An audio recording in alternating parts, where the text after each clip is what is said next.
Trust everybody had a wonderful Thanksgiving holiday celebration. And with our subject matter for this morning, I trust that that was something that you did over the holiday period. Remember, today we were going to talk about being what? Hospitable. Now, I didn't get invitations to any of your houses for, so where's the hospitality? Oh, you had family in. Okay, that's fine. All right. You did okay though? All right. Anybody have a whole bunch of company? All right, I guess not. Um, we did have one guest. We dined at my daughter's. And if you remember last Sunday when we closed out, I mentioned that I had invited Daryl Dowers, the young soldier, to come and be with us. So we made him feel as much at home as we possibly could. And Daryl's home is in the Virgin Islands. And of course, he did a little FaceTime with his wife and child who are in Hawaii, and then a little time with his father. And we were just glad to have him with us. Today, he's not here.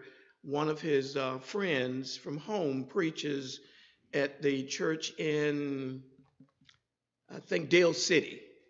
So he was going to make his way up there since his time at Fort Lee is very, very brief. But we appreciated his company, and our two dogs just absolutely adored him. And that was good because one of the dogs doesn't like me very much. But that's okay. That was good. A lady by the name of Mary Engelbright said this. She said, "Open your heart. Open it wide. Someone is standing outside." What do you think she's saying there?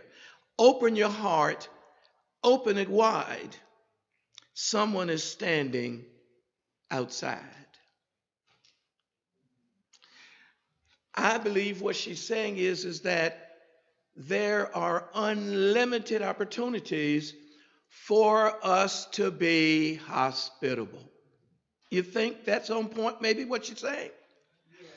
We probably extend more hospitality than we really even give thought to. And if that's the case, that's a good thing. In Michael's sermon this morning, and we don't usually talk about what's in my Bible class versus what's in his sermon, but remember, he touched on memorials and monuments. And that's how we're going to open this discussion today on being hospitable. When you think of memorials and monuments, as Michael mentioned, you think of statues of historic figures or heroic figures, and they're usually fashioned from granite or marble. But we're going to talk about a memorial that God instituted. When God chose a memorial, he used a table. If you'd like to turn to, for reference, Hebrews chapter 9 and verse 2. Hebrews chapter 9 and verse 2.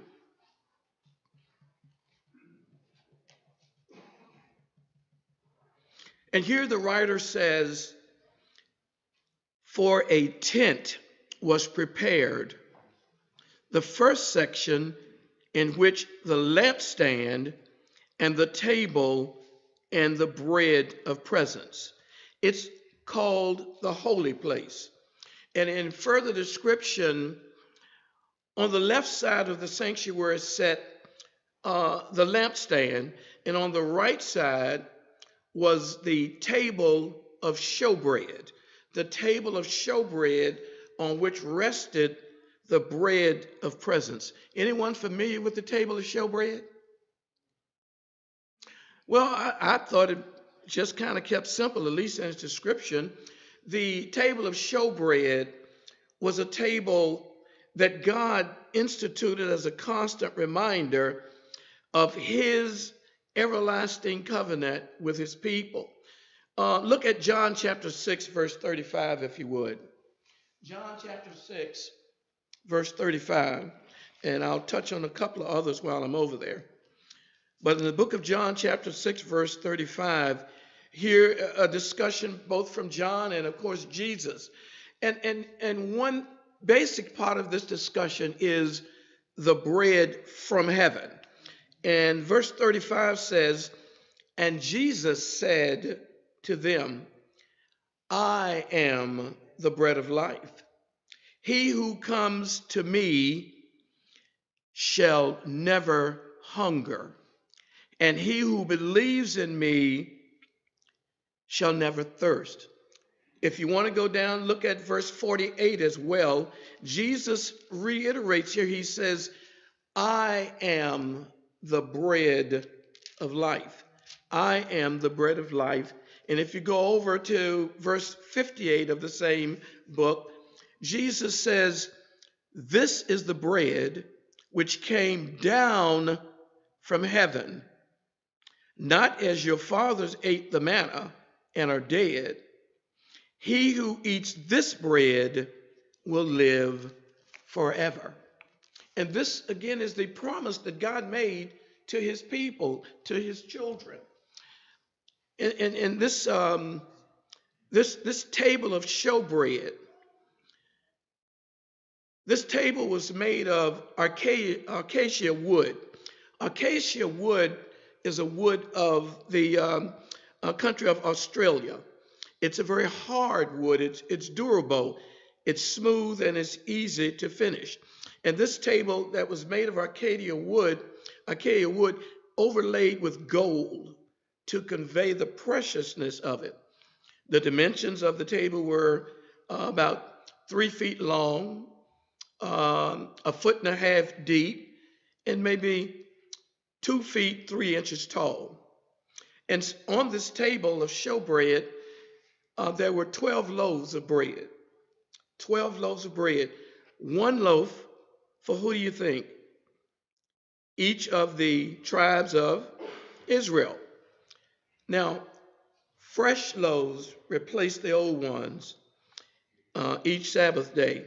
And the priest, as representatives of the people, ate the week-old bread in the holy place. And this simple meal symbolized Israel's dependence on God. We know that we read in the Old Testament repeatedly that God will provide. And when we think about, just go back to last Thursday, God did provide. And we're not just talking about that one meal, but every blessing of our life. God does provide. And eating this meal together implies fellowship. Now, putting a table in the adjoining chamber of the most holy place was God's way of saying that Israel enjoyed a special relationship with him. They were near and dear to his heart. And this bread was evidence of his commitment to caring for his covenant people. Now, I described the table's dimensions, and the table's proximity to the ark and an unending supply of bread communicated God's undying devotion. So that would be a show of hospitality as an example from God to us. In describing this prepared table, God's love and his care for his covenant people, David said this from Psalm 23, verse 5. He said, you prepare what before me? You prepare a table before me in the presence of mine enemies. God is always preparing a table for those that he loves. Enemies want to take from us, but God wants to provide to us. God wants to give us what we need, and not only what we need, but often, more often than not, abundantly more than we need, doesn't he? How many of you still have leftovers from Thanksgiving dinner? God blessed you abundantly. Those who are like God also prepare tables for others. Few things reflect a genuine spiritual connection to God better than the hospitality of his people to others. Church leaders who model Christ-likeness to the congregation must practice hospitality. The Bible tells us this in 1 Timothy chapter 3 and in Titus chapter 1. And likewise, faithful Christians must open your hearts and homes to those in need. Welcome guests include fellow saints, Romans 12. It includes strangers, Hebrews 13, and the sick and the poor from Luke chapter 14. Hospitality is its own reward. How many of you did have guests? Could be family, neighbors during the holidays. How many of you had guests in your homes? How did it make you feel to have them there? Now, I don't mean if they'd been there for 3 weeks to a month, but you had a sense of deep gratitude and love for your guest. And that's what God does for us and expects, if you would, from us. Church leaders and members alike must model Christ-likeness in being hospitable. Those welcome guests, as we said, included fellow saints, strangers, the sick and the poor. The hospitality that pleases God must be done without complaint. If you're going to be hospitable and complain about it, then you really were not hospitable at all, were you? Okay, absolutely. You must do it without complaint.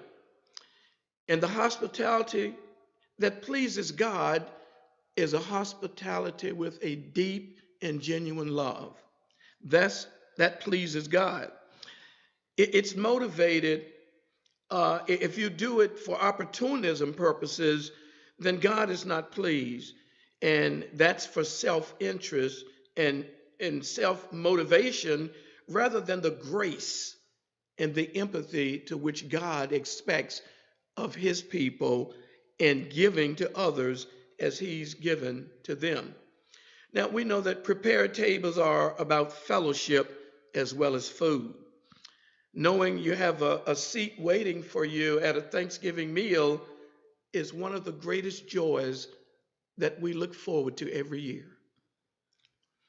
And in addition to the turkey and the pumpkin pie are the warm greetings of family, fellow Christians, friends, neighbors, and even the guest that may be newly known to you.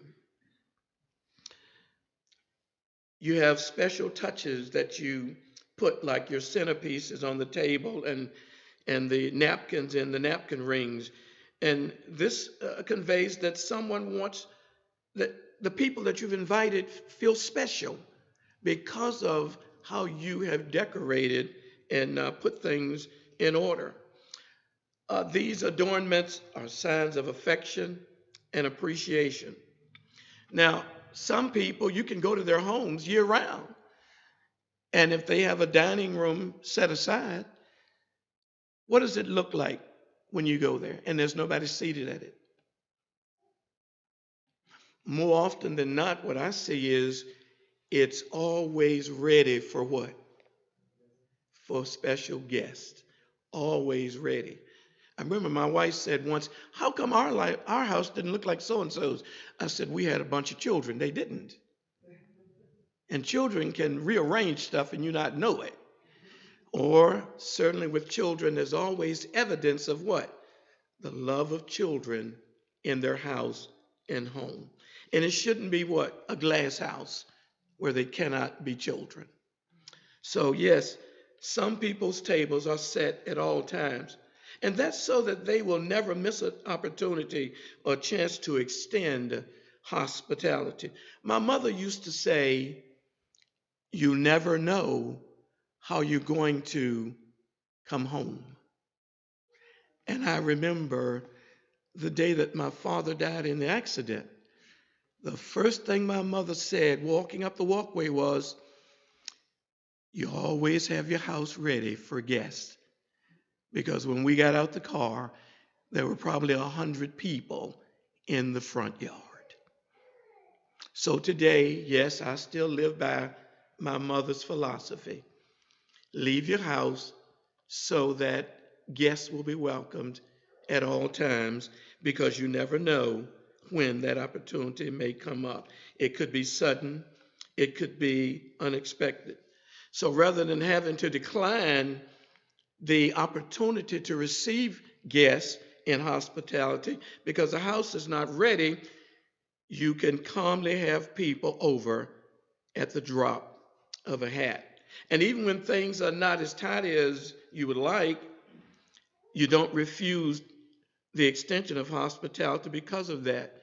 And people with a little common sense will say, children live here, and that's the way it should be.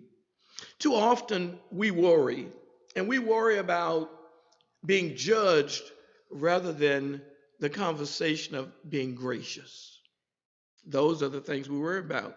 When the goal is to bless others, to bless them rather than to what? Impress them. If I got to impress them, then they probably shouldn't be there. The goal is to bless them. And as children of God, and our love for our Father and our love for hospitality, that love will find a way. Let's talk about some memorable Old Testament tables. Now, unlike other rulers who fared sumptuously at the expense of the people, let's look at Nehemiah, and you can turn there and make a note. Nehemiah chapter 5, verse 17 and 18. I won't read it, but in summary, Nehemiah was famous for hosting 150 Jews and rulers at his table every day. Can you imagine that? 150 people every day. And I know you're saying, well, Nehemiah didn't do all the work, he had a staff. Well, that may be true, but he had to make sure his staff was what? Up to par. So he had 150 Jews and rulers at his table every day. Now, after Jonathan died in battle, his son Mephibosheth ate at David's table like one of the king's own sons, from 2 Samuel chapter 9. And just the sight of Solomon's table from 2 Chronicles chapter 9, just the sight of Solomon's table overwhelmed the queen of Sheba. The queen was overwhelmed with what she saw. Its beauty and its bounty surpassed all that she had previously heard about Solomon's table and about his greatness. But in contrast to Solomon's extravagance was a strikingly simple table provided to Elisha by the Shunammite woman who, from 2 Kings chapter 4, and no doubt he ate at the table of his benefactor when passing through the area, but in addition to the typical hospitality afforded to a traveler, she prepared a private room for the prophet. And in this private room, it included a table, a chair, and it's hard to imagine the pleasure it brought him to know that he was welcome and he could relax and do his work in comfort. The Spartan accommodations were perfect for his needs and didn't take away in the least from his enjoyment of what was offered to him. But these are Old Testament tables, and there are some others noted or notable in the New Testament. The New Testament mentions several tables where Jesus was a guest. Martha was always delighted to have Jesus at her table, though she sometimes struggled with the necessity of hosting. Can you relate to how Martha may have felt? Absolutely. To have a guest over can be challenging. And in this case, Martha struggled with the necessities of hosting. Um, the many guests that having Jesus over would have attracted. And this is from Luke chapter 10. But less enthusiastic was Simon. He invited Jesus to dine with him, but there was a problem. Simon doubted that he was a prophet, since Jesus had allowed a disreputable woman to touch him, from Luke chapter 7. Jesus pointed out the difference between Simon's cool reception and the sinful woman's lavish displays of devotion. She was beholden to Jesus because she knew her own sinfulness, but she also knew and recognized Jesus' power to forgive sins. Simon, sadly, was unimpressed by Jesus because Simon trusted in his own righteousness and doubted that Jesus' guest was more than a common man. Now, Jesus ended with an idea for Simon to chew on after dinner was over. And I thought about that. If Jesus was at our house for Thanksgiving, what would he have left us to chew on? And I'm not just talking about the turkey and the ham and the ribs or whatever you had, but Jesus left Simon food for thought to chew on after dinner was over. Luke chapter 7 and verse 47 says, "He who is forgiven little loves little." He who is forgiven little loves little. Luke 7:47. The table is a great place for learning as well as for bonding and feeding the body. It is a place to teach manners as well. It is a place to impart lessons for abundant living. Mealtime is a sacred time when used as God intended for it to be used. One day, Jesus was invited to recline at the table of a Pharisee who was deeply bothered when Jesus did not go through the usual ceremonial washing before the meal, Luke chapter 11. And unknown to his host, Jesus deliberately, if you would, set the table for the discussion that followed by his actions. The Pharisee obsessed about external washings, but did not give the same attention to purifying his heart. Jesus said his practice was as silly as someone washing the outside of cups and bowls and putting them away for the next meal.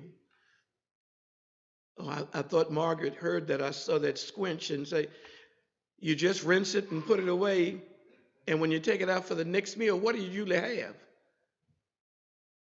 A soiled or dirty cup or bowl or utensil?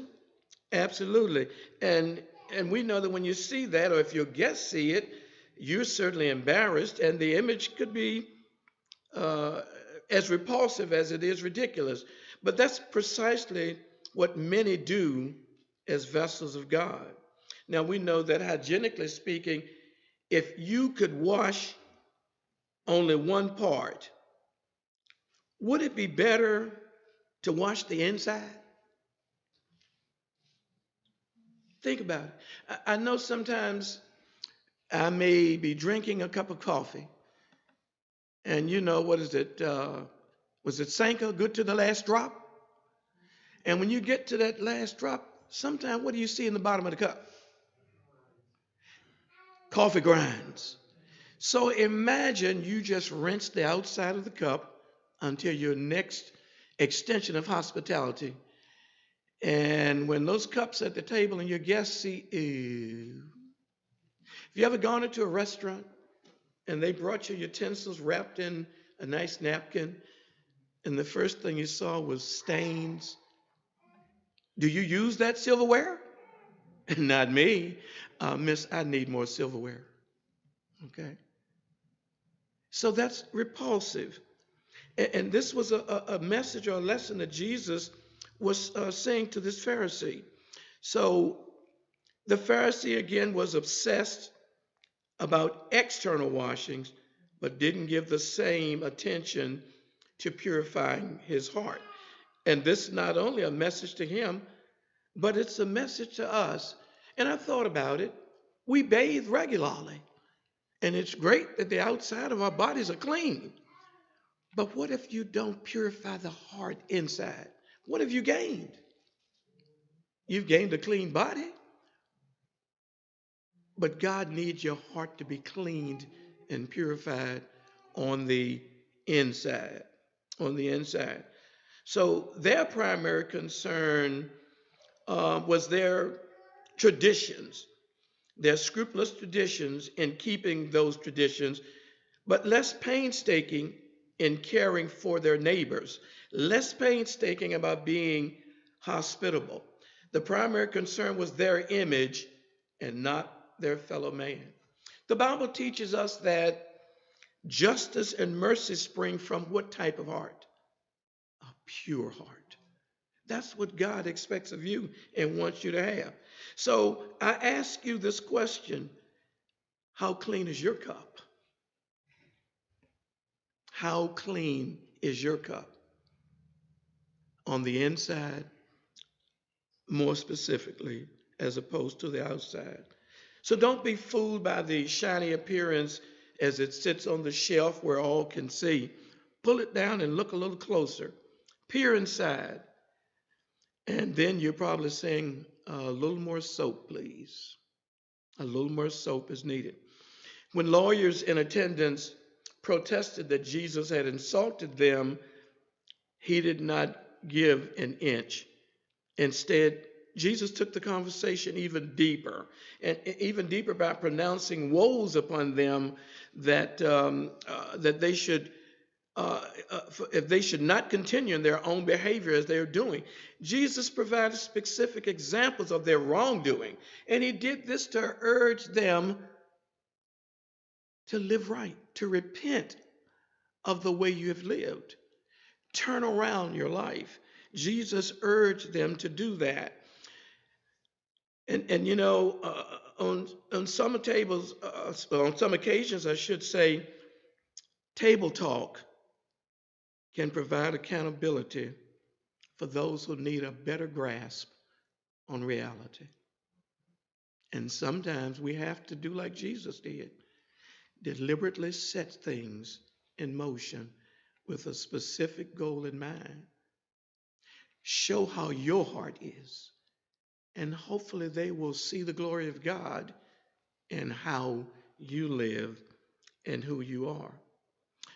Backing down from difficult conversations does not serve those that we love.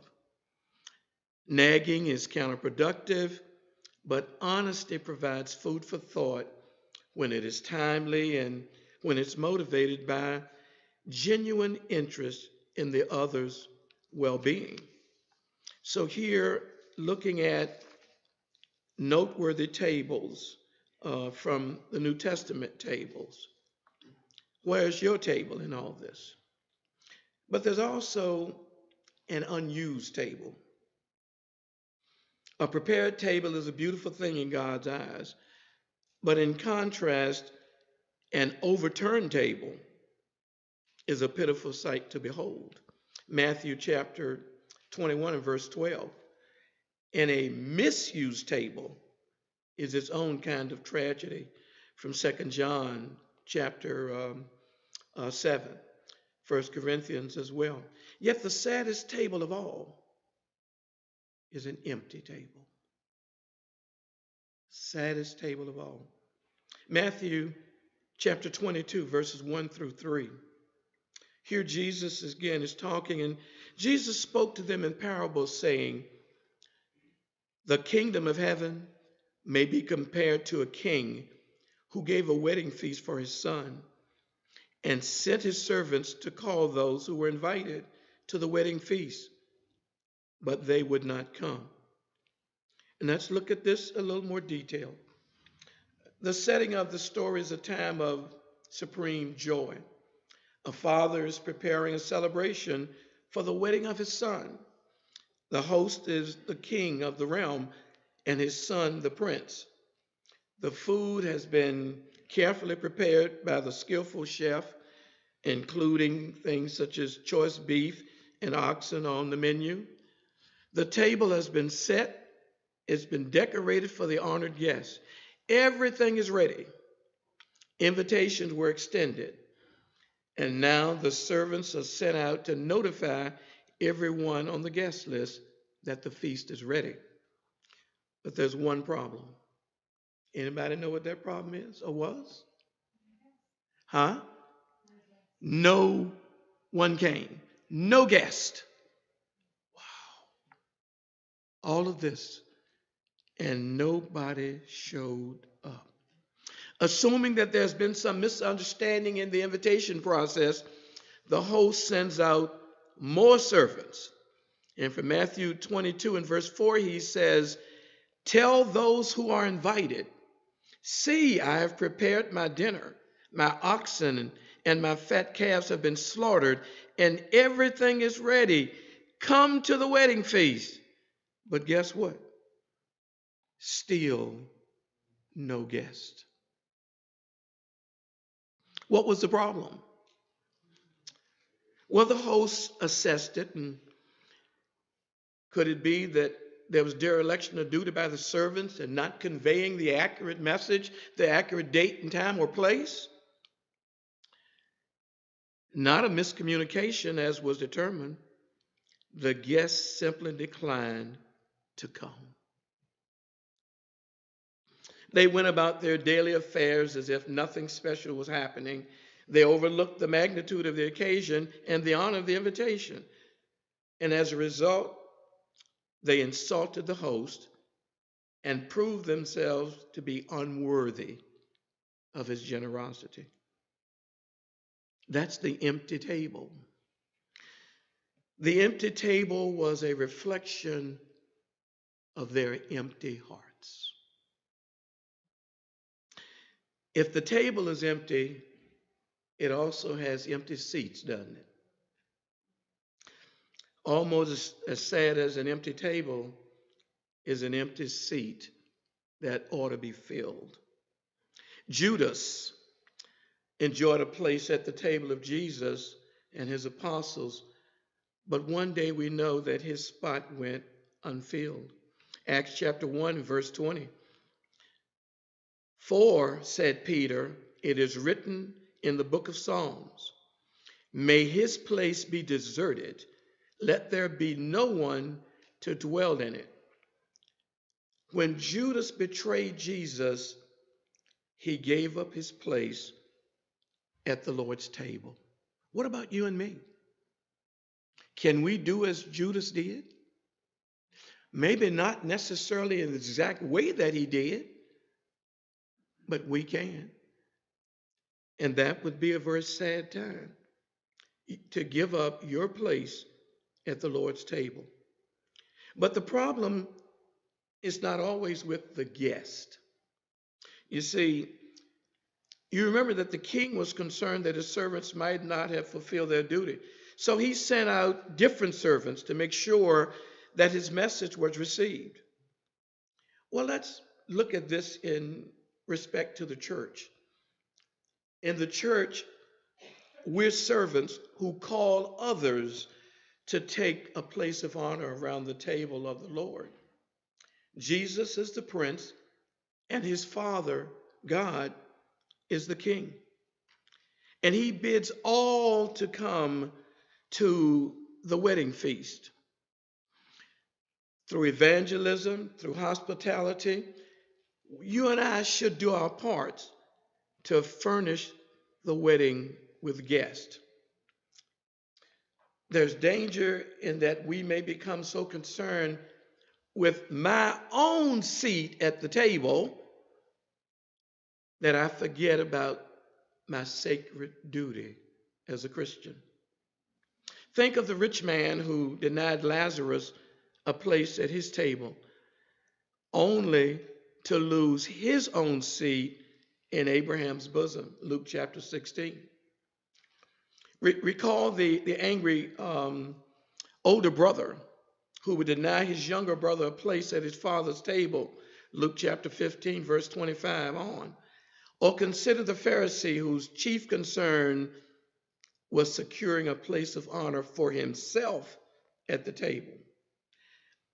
Matthew chapter 22 and verse 9, here Jesus would have his servants, and Jesus says this, go therefore to the main roads and invite the wedding guests, as many as you can find. What is Jesus saying to you and me in that? Don't just stand on the steps and hope that they come to the table. But he tells us to go out into the highways and into the hedges. And he even says to what? Compel the people to come in. Now remember, you can't just glorify on your chair, your seat at the table, but Jesus wants you to invite all to his table. Jesus would have you to go to the main roads and invite to the wedding feast as many as you find. We cannot be preoccupied like those that we just discussed, like the rich man. We can't be self-absorbed like the Pharisee, and we can't be self-righteous like the older brother. Brethren, our calling is clear. Let us fill every possible seat at the Lord's table. And when we do, the King is pleased. The Son is honored. The guests are blessed. And our enjoyment of the feast is multiplied by the fellowship of those who join us. Inviting people to services is a good way to introduce them to Jesus. But it has to go a little farther than that. We must also make them feel welcome. We must make them feel welcome. Remember what we said? Here at Cawson Street, our church family, we are a family where everyone is valued. And that's what Jesus is saying here. The people outside of these walls are valued. Your seat at the table won't mean much if you've not invited others to take their seat at Jesus' table. And when we do this, the Father is pleased, the Son is honored, the guests are blessed, and we will enjoy the feast all the more because of the fellowship of those who've joined us. Verbal greetings are valuable, but silent greetings are also desirable.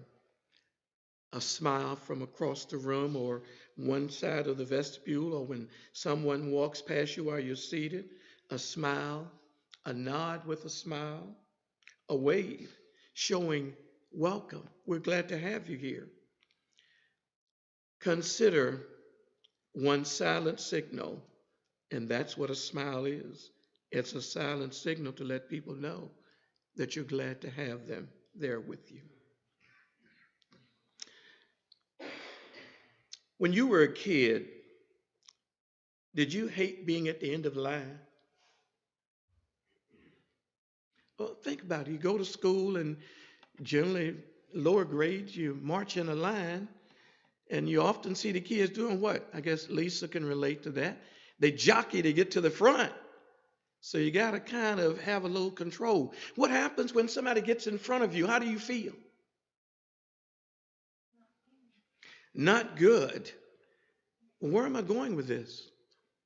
we have to make our guests feel welcome too. Sometimes one of the problems is, let's say that I've just walked in with my wife and my 3 children, and I come up to this row right here, and my wife and 3 children want to get in, but it's a little tough getting past Natalie. So what should Natalie do? Well, we can always do this, and I'm tripping going over and all.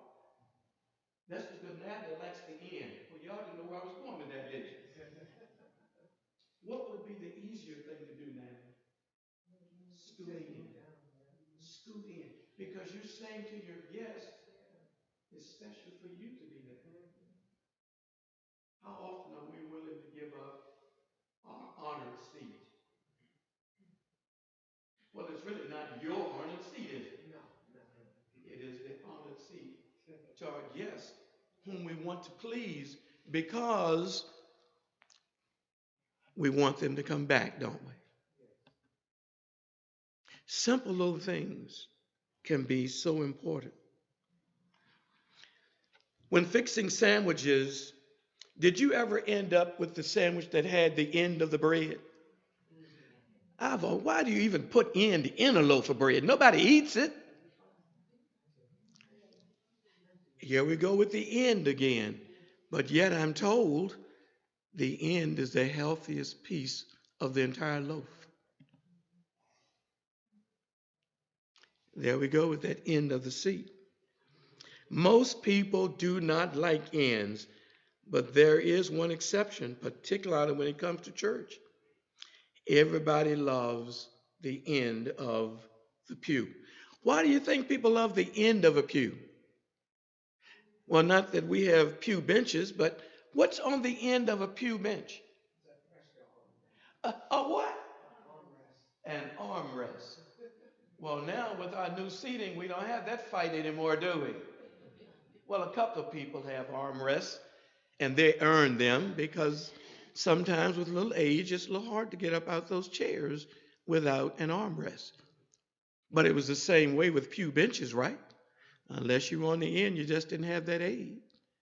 But then I guess you could always pull on the back of the seat in front of you to help you to stand. Some people camp on that end of the pew, and again for the armrest. Others do it maybe better for better visibility.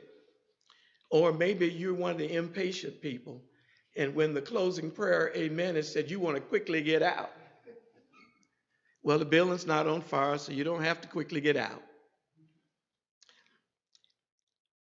Longtime members consider where they sit as a cherished right, and I'll defend my right. Is that true? This is my seat. But when our guests come, it's their seat. We have them here because we want them to be valued, and we want them to understand who we are and what we are in the sight of God. So what happens a lot of time is, and if you turn around and look, you'll see a lot of empty real estate in the center of the rows that you're seated on. Now imagine, again, you're a visitor and you come to services and you may be a little shy. What visitor wants to walk from the doors all the way up here? I mean, you're already shy about being around people you don't know, and now you're modeling as you walk down the runway for them. Would you want to feel that way? So let's not do that to others. You want to check out the congregation because you heard good things about this place. Still, you don't like attention. You want to be inconspicuous. Arriving a few minutes early, you scan the auditorium for easy access to a pew. To your distress, every seat is filled. While you delay, the announcements begin, and everyone's attention is front and center. Halfway down the aisle, you see enough room for your family of 4. When you approach The couple on the end of the row looks up a little startled, and rather than scooting in, they just shift their legs to the side so you can go by them, allowing them to pass. The whole congregation, you feel the guest, and you're in the place of a guest now. The whole congregation watches you as you slide awkwardly in and bumping your knee and hitting the back of the seat in front of you, and then maybe hitting one of the people you pass on the knee. Service was fine, but you were mortified by your grand entrance that it took a while to refocus on worship. How are you going to feel after that, guests and visitors? Well, it cooled your enthusiasm and may have colored your impression of everything that happened the rest of the morning. Folks were friendly after service, but the memory of your entrance, the memory of those first few moments linger in your mind. So the next Sunday morning you wake up and everybody's rushed and you know you will be a few minutes behind for service, but skipping is not an option. And when the spouse asks, "Where do you want to worship today?" What do you think the first thing is you're going to remember about last week? That first impression could ultimately become someone's what? Lasting impression. How many opportunities do you get to do a first impression? So that means Cawson Street, we have to get it right the first time, don't we? Being hospitable. Being hospitable. We have to get it right the first time. When guests come to your house, do you take the comfy couch and offer them the stiff ladder back chair? If you give visitors the best seats in your house, why not give visitors the best seat in God's house? Are you serious? Leave the end of the pew for a visitor? I am absolutely serious. It's those little acts of hospitality that say to people, that was little, but it had to take a big heart to give up that seat that you had, that space. Move in a little. For all the reasons you enjoy an in seat, so will they. Imagine a church where the ends of the pews are unoccupied, as if they were expecting that company to come and to be able to sit right down. And not all the way on the front row, but as they look coming up the aisle, a seat where they can sit without disruption. To paraphrase a line from a movie, if you leave it, they will come. Why not let God fill the ends of our pews? Many of you have flown across country, and America's sparsely populated heartland has often been referred to as the flyover states. And a lot of times when you're in planes, they'll fly low enough that you can get to see down there, and you see little or nothing. And that's why they call them the flyover states. But it's easy to overlook states like Oklahoma and Kansas in favor of densely populated ones like California and New York. The coastal cities have attracted more people than mid-America. And there's something special about the ignored central states, like thinly inhabited parts of the country. The middle of a church pew is favorite territory than an aisle seat. My hope is that we will not overlook the preciousness of this area of hospitality of an interior pew. I want us as church members everywhere to stop living on the edge of the pew, that is. Don't hang on to your favorite seat like a stubborn squatter or entitled owner. Give a little love to a middle seat and spread the love of Jesus. If you want to create the most precious and welcoming culture possible, it takes more than just good intentions. It takes deliberate practice. We all know the golden rule. The golden rule asks that you do what? Do unto others as you would have them to do unto you. So imagine you approach a pew and you're prepared to squeeze by its gatekeeper, if you would. And when you get his attention, he looks up at you and greets you with a smile and scoots over. That's hospitality. When you see all that open real estate in the center of a pew, realize that it's an opportunity to grow spiritually for you and to bless that anxious visitor. The gospel challenge is to be so focused on others that you really don't have time to even think about yourself because you're focused on them. To be considerate, by all means, be hospitable. And close with this thought. Excuse me. Of all the tables mentioned in the Bible, the most precious is the table of the Lord. The Lord's table epitomizes everything it means to be a Christian. It is feast and fellowship on a grand spiritual scale. It's also a weekly touchstone with God's call to live a considerate life by thinking of others more than yourself. The Lord's table does this by memorializing the sacrificial life of Jesus on behalf of those that he loves. He came for us. He saved us and now hosts us until he returns for us. In the meantime, he models for us the best of all possible lives, a life where those who follow in his footsteps can consider one another. Hospitality. Jesus is hospitality. Where is your hospitality from this day forward? That's our lesson today. Questions or comments? Thank you for your time and have a blessed week.